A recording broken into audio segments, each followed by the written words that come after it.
Yeah, g'day, Steve from Steve and Kerry. Well, Kerry's not here, but yeah, so Steve from offthegridnoise.com. Bit of an update on firefighting. I want to talk a little bit about things like, I'm in the workshop, things like your control boards and bits and pieces that you have. We have a considerable one up there that's got a whole heap of stuff, electrical stuff that can cause problems.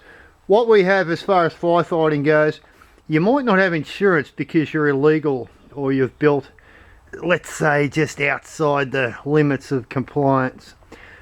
These fire extinguishers, not a bad investment. Instead of paying an insurance policy, like I said, we have a fire pump set up with a big hose, but we also have these dry powder extinguishers.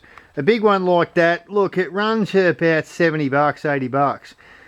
But that little bugger there, that's actually quite big, that one, that'll actually deal with anything that, if you're home and that stuff catches on fire, it will deal with it. Now, as I quickly run around, this is to do with firefighting. This is what we do with firefighting, alright? We have not only our pump, not only our hose, hooked to the irrigation, permanently set up, but we have dry powder. Don't run anything but dry powder against anything electrical.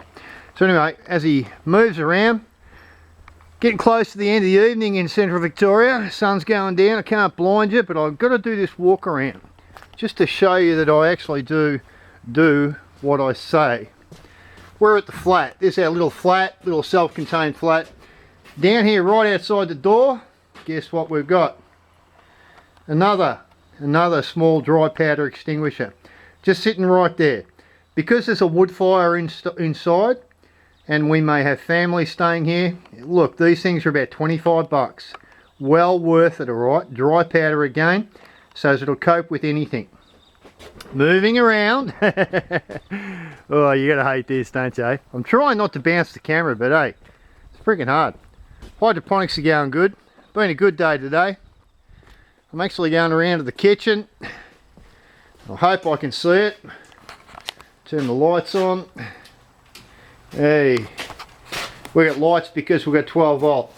Another little dry powder extinguisher, alright? Another little $25 one. It's sitting there because of that primarily. Wood fire. Wood fire in a wood building, hey, doesn't hurt to have one of these little suckers sitting around there. So we've got the big one next to the solar, we've got the little one in the flat, we've got a little one in the outdoor kitchen, and here we go again. You gotta love this, don't you? Kerry's not home from her first aid test yet, so I really, Jess is flat out as usual. Jess, you flat out? Yeah. Last but not least, at the house we have lots of stuff, but what we do have outside this is actually outside, there's the back door. Inside the laundry we have another one of those little $25 things, alright? So we actually have 3 of these scattered around the place, as well as our storage with our pump. We have 3 of the small ones, 3 of the small dry powder extinguishers, and the large one. That gives us options. It means if I haven't got time to hit the pump and we are home and something happens, I can run around to 3 different locations to grab a dry powder extinguisher that if you've got an electrical issue, you can use safely on it. Don't buy water or any fluid style extinguishers, you know, off Fleabay or anywhere else, because they're not applicable to electrical, and a lot of the times your fires will be electrically, you know, kicked off, so to speak. So that's just a quick update. I wanted to show you actually what we did, as well as he pans around and gives everyone a headache again. I know, sun's gone down. Hydroponics are going real good too, by the way. Last of the wicking barrels and trees are in. But as well as having that little pump, it's got a little sheet metal cover over it at the moment because we're looking like getting a bit of rain. As well as having that dedicated to a big hose, hooked up, like I said, to the irrigation tank permanently.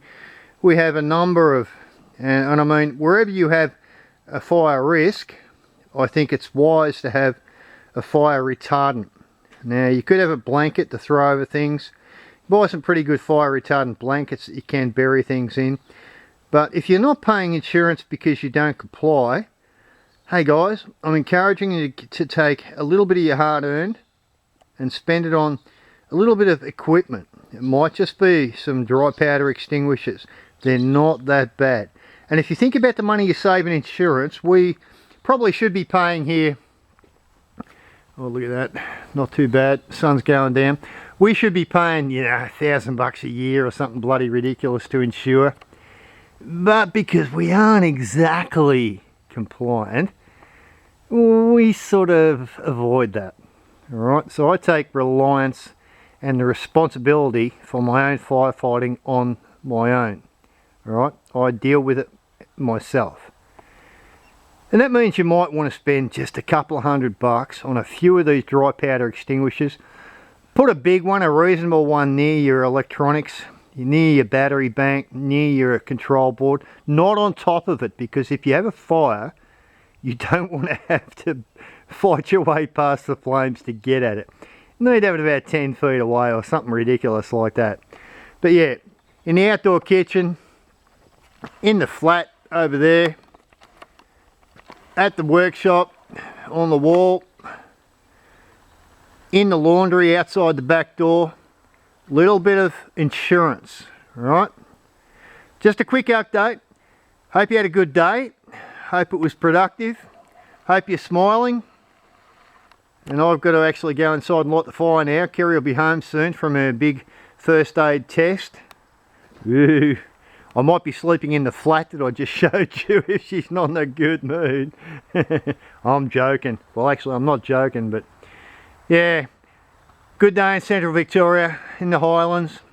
Hope yours was a good one. Hope you're thinking positive. Hope you're thinking everything is going okay. If it's not going okay, guess what? It'll frickin' be going okay in another few days. Don't let your bad today ruin your tomorrow. And don't let lack of insurance deter you from taking some precaution. Look at the other video. It's got a little bit of detail, bit more detail about the pump. Take a few precautions, alright? Might be a fire pump. Might be a reclaimed fire pump that you get from some auction. Whatever. Grab yourself a couple of dry powdered. Those little tiny dry powdered ones will deal with a small fire very quickly. Right, they're not going to be able to fight a fire for an hour, but if you've got a bit of a spark that goes west and it causes a mischief, well, nice to have one of them hanging on the wall. They got a little gauge on them with the green and red, tells you where they're going or if they're good or bad. They'll sit there for a couple of years without too much problem. But yes, spend some of your hard earned if you're not fully insured. Alright, a lot of people go, yeah, I'm fully insured. Well, then this doesn't apply to you. I'm about to go into the outdoor kitchen and light the fire and put some music on, which will make everyone stick their finger down there. Not everyone, some people. I've been actually bagged about putting music on, would you believe? Yeah, I know, shattering as that is. But anyway, fire and insurance and fire extinguishers and pumps, all relative, all very relative. All I can say, I'll just repeat it once more. You may not have orthodox insurance, but you may want to take some precaution, which means spending a few of your bucks once up, at least once up for a few years, and put some dry powder extinguishers around your property so that you are prepared. Look at a video on YouTube how to use them if you don't know how to use them. Do whatever it takes. Be your own man. Remember, when you're off grid, everything is your responsibility. When you're off grid illegally, insurance ain't going to help you. When you're off grid and you're remote, fire trucks are going to take a long time to get there. You may not pay an insurance policy, but take some precaution. Put a few bucks aside, save up $10 a week. Grab a couple of dry powdered extinguishers, put them somewhere relatively close by where you know how to grab them. Look up on YouTube how to use them. And take care. And I'll catch you on the next one, guys. Yeah, we can only try to help, eh? Catch you guys. I might actually make the next video from the flat. If Kerry comes home, she's failed her first aid kit, I'm probably in trouble. Joke. Well, actually, could be a joke, but I don't know. Anyway, firefighting, insurance. Be prepared. As the Boy Scout said, You know what the Boy Scout motto is? Be prepared. They actually say come prepared. And there's a joke to do with that, but I'm not going to run and buy you. Alright. Seriously, please take some precaution. Don't care whether you're dead legal, got insurance, pays to have a couple of dry powered extinguishers around the place, especially with off the grid. You're running your own power plant, guys. And take some steps to actually make sure that power plant doesn't go west on you. Catch you from Stephen Carey off the grid.com. Subscribe and like, you know, we like that stuff.